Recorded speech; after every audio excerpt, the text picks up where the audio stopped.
وجل. أعوذ بالله من الشيطان الرجيم. بسم الله الرحمن الرحيم.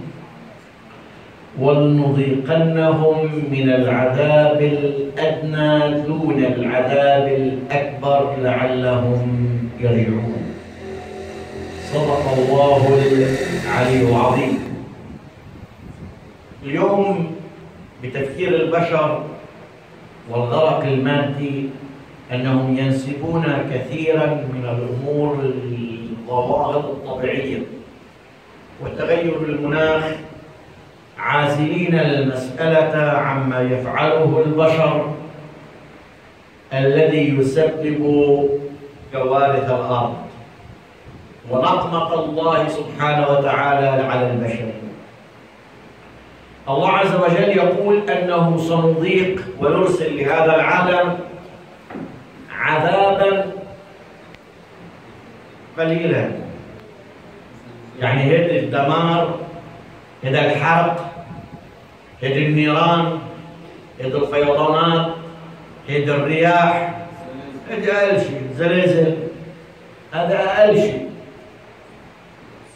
هذا سيأتي للبشرية. ولنذيقنهم من العذاب الأدنى، وهذا عذاب قريب ما قال صغير،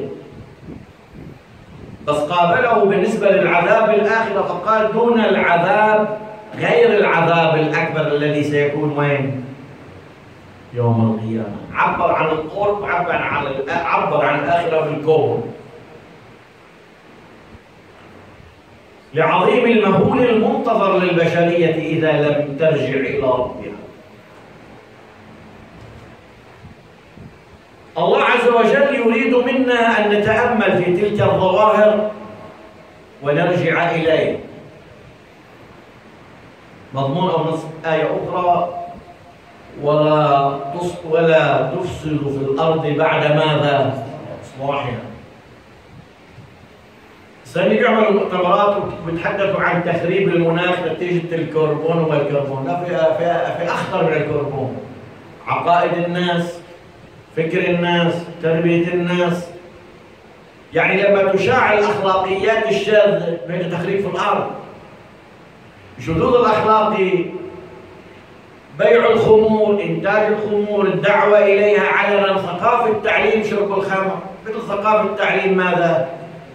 الشذوذ الأخلاقي، الانحراف الأخلاقي. يضحكوا علينا الأوروبيين وعندنا إعلام متأثر بحماقتهم. انه لا حطوا الخبر وما تتدخلوا فيما توجهوا، بس اني بوجه وبالقوه بيعلمك بقلب المدرسه، وبيحاولوا يطلبوا الشرطه اذا انت شو عملت؟ عرضته. واذا انت دخلت بتربيه ابنك كمان ببعض الدول بتلفت ابنك للشرطه، تروحوا خذوا بي او امي او خذوني من هونيك بدي استقل عنه. وبقول لك اني بالنهار ما بيحطوا دعايات الخمر وغيره، وبقول لك ان احنا بنحطه بعد وسط الليل حفاظا على الاولاد، هيك بدنا كسبوا. بتعلموا الشذوذ الاخلاقي بالمدرسه، وبعد شوي بتقول له المخدرات بنسمح لك فيها بوصفه صيدليه، وبعض المطارح هسه بلشوا انه بيحق لك مقدار معين حششوا واشربوا قدام كل العالم. تدمير. يعني ما عادش عندهم أليس فيكم رجل رشيد؟ ما فيكم حدا يستوعب تقدير الأمور؟ خلاص وصلوا لهذا الموصل، لهذا الموقف. حتى الآن بدأوا هذه الظواهر الحق على مين؟ والله مش عاملين صيانة للسد، أو والله ما عندنا إنذار مبكر لشوف الريح كيف بتمشي. الله بده يسبقها. لو حطيت له مليون رصد، لو حطيت له مليون صيانة، ليجعلن عاليها سافلها. ما في مجال. البشرية قد أظهرت فسقها وفسادها في كل مكان. ظهر الفساد في البر والبحر بما كسبت أيدي الناس. ما حدا يعود يقول، ما في حلول إلا العودة إلى الله. لذا يقول لعلهم رجاء أن يرجعوا. الله عز وجل حتى ما يبيض أقوام، يبعث منذرين، رسل، أنبياء، صلحاء يخبرون. ورثة الأنبياء العلماء الطاهرين الأنقياء الخلص، بيبعث لك يوم. طيب بعد منا يرسل لك بالآيات والنذر، يرسل لك بالآيات والنذر. ليش قال إنا أرسلناك للنبي صلى الله عليه وآله هاديا ومبشرا ونذيرا؟ وهذا النبي أرسل ونحن في أسبوع وحدتنا وأسبوع ولادة النبي صلى الله عليه وآله بين 12 و 17 ربيع الأول. هذا النبي وما أرسلناك إلا كافة للناس، لكل البشرية أنت. طيب لما هذه البشرية تصنع فكرا وثقافة وتعاليما وقوانين تتحدى فيها الله عز وجل، يبعث لك قصة شو؟ ضمان بأي وسيلة؟ ريح صرصر عاتية، أمطار، طوفان، شو بدك؟ زلزال خسفنا به الأرض ومنهم من أغرقنا وهلم جرا. ويهلك بالعذاب الإلهي الطالح والصالح، كلنا نهلك. لما بيعيش متدينة في بيئة يفسق فيها، لا بيعود المتدين قادر يفعل، ولا المتدين قادر تفعل الخير، وتتم الحجب عن أفعال الخير، ويصبح الدين نفاق ورياء.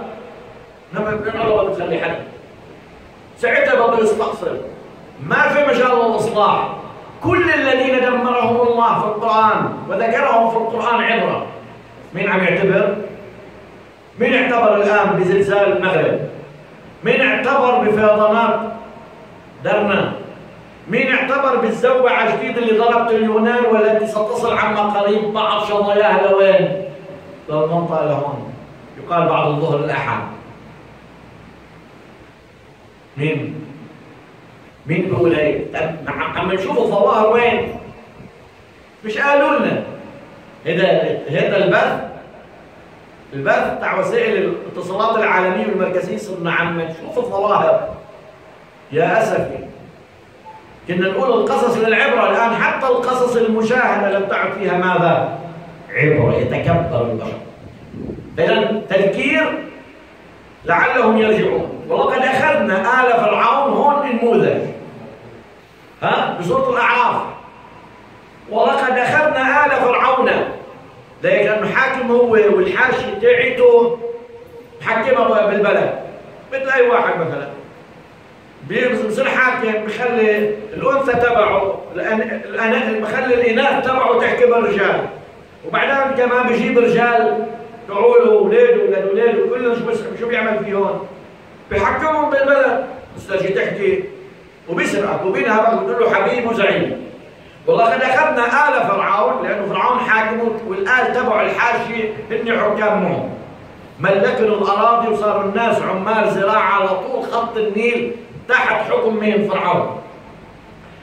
بالسنين، يعني لما قال أخذها بالسنين يعني سنين القحط والجدب، إنه بخفف الرزق، المطر بيشيله، حتى يرجعوا. ونقص من الثمرات، لأنه الجد بتاع الأرض على المزروعات دغري بيصيبها بالفناء، الشجر بيطول سنة سنتين أو مرات دغري بيحرق. لعلهم يذكرون، بركي. طيب إذا ما نفعوا تذكير العلماء والأنبياء والمرسلين والأوصياء كل خلص هؤلاء، بيجي موقع شو؟ إنزال النكال بالناس، النقمة الإلهية. الناس ما اعتمدت. شو صاروا يقولوا؟ مثل ما بنقول نحن إسا كيف عم نقول الحق على المناخ، وإذا راح تحسن المناخ بقول نحن وقفنا بعض المصانع اللي عم تعمل كربون وغازات والحاجات اللي بلا طعم. إذا طلع باليابان عملوا على بجبلين اختبار إنه ليش الأمطار الكثيف اليوم حاطينها، قال لأنه في ذرات البلاستيك موجودة صارت مع الغبار وين؟ بالجو، وصارت تعمل دفيئة وتكثف حول منا الأمطار، فلذلك عم بصير فيضانات كبيرة وأمطار غزيرة غير متوقعة. المبيداتنا مثلا مطرت في يوم ما حد مطره في أشهر. والله يعني خلق السماوات والأرض وعم يتفرج يعني وما خلقنا السماوات والأرض وما بينهما لاعبين. الله عم يلعب، انتوا عم تلعبوا. الله يقول هم عم تبين ليش الله حط كلمة لاعبين؟ هذا الفكر البشري. مش عم يلعب اللعب. فإذا جاءتهم الحسنة قالوا لنا هذا، ارفع عننا شوي العذاب، قولوا هذه نحن السبب. وإن تصبهم سيئة يطيروا بموسى ومن معه، إذا في مصيبة صارت قولوا الحق على موسى وعلى معه. أنتوا بلبنان كيف تصير لها مصيبة الحق على مين؟ حسب الله واللي معه. يعني إذا واحد مش عم يتخلف الحق حسب الله شو بيعمل؟ بعد بهذا الشكل المضحك المهزلة يعني بهذا الشكل. وإن تصبهم سيئة يطيروا بموسى ومن معه ألا إنما طائرهم عند الله.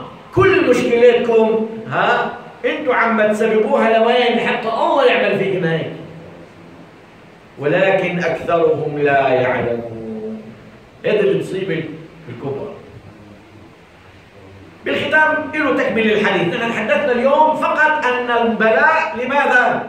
لنتذكر ونرجع إلى الله سبحانه وتعالى. يقول الإمام الصادق عليه السلام: إذا أراد الله عز وجل بعبد خيرا فأذنب ذنبا تبعه بنقمة ويذكره الاستغفار، إذا نحطه قدامنا، إذا أذنبنا ذنوب شو بيعمل الله سبحانه وتعالى؟